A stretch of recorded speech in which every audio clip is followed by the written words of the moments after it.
Hello friend, welcome to my YouTube channel Patel short hand. आज के dictation की गति है 100 शब्द प्रति मिनट।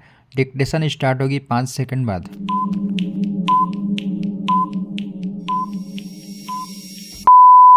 अध्यक्ष महोदय, जो बिल हमारे सामने रखा गया है उसमें बहुत सारे सुधारों की आवश्यकता है। इसको और भी अच्छे ढंग से यहाँ रखा जा सकता था।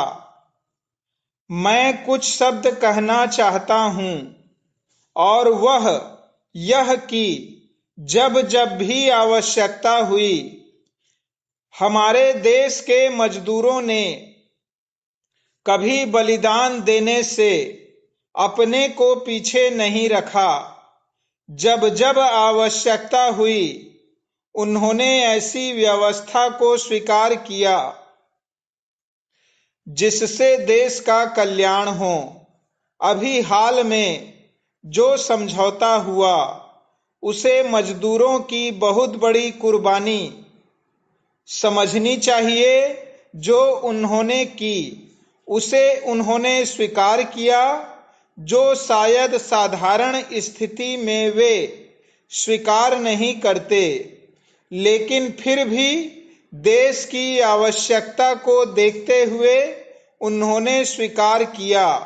जब जब सहयोग देने की आवश्यकता हुई तो वे कभी पीछे नहीं रहे। मेरा ख्याल है कि आज जो चीज हमारे सामने आई है, यदि विचार विमर्श करते तो उससे अच्छे ढंग से कोई रास्ता सोच करके उनको खुश कर सकते थे और अच्छा रास्ता निकाल सकते थे। पैरा श्रीमन, बहुत सारी बातें हुई, लेकिन एक पहलू पर विचार नहीं किया गया जो मैं यहाँ रखना चाहता हूँ। एक तरफ बात होती है कि लाभ हो तो बोनस मिलना चाहिए। बात सही है, लेकिन कल्पना कीजिए वैसी स्थिति की जहां आप यह कहते हैं कि तुम कभी लाभ नहीं कमा सकते। मैं कोयला उद्योग की बात कहना चाहता हूं। कोयले की कीमत निर्धारित करने के लिए एक समिति बनी थी। उसने कहा कि इनको अपना खर्चा चलाने के लिए कोयले का जो उत्पादन होता है उसमें आवश्यक है कि कोयले की कीमत बढ़ाई जाए। अभी भी कुछ बातें हैं जिन पर विचार किया जा सकता है। यदि गंभीरतापूर्वक विचार करके यह बिल यहाँ रखा जाता तो और भी अच्छा होता। इसमें नीयत की बात मैं नहीं कहता।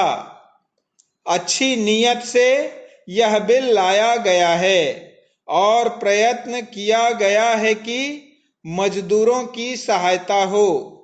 जो एक अव्यवस्था चल रही थी उसे दूर करने के लिए एक व्यवस्थित ढंग से नियम बनाया जाए जिससे पूरे उद्योगों में समान ढंग से मजदूरों को बोनस मिल सके और उद्योगों में शांति स्थापित हो सके। इस बात की कोशिश की गई है, लेकिन इसमें कुछ ऐसी बातें रह गई हैं जिन पर विचार करना अत्यावश्यक है। आपने यह कहा कि पिछली बार जो बोनस का समझौता हुआ था उसमें कुछ अधिक भी दिया जाता था।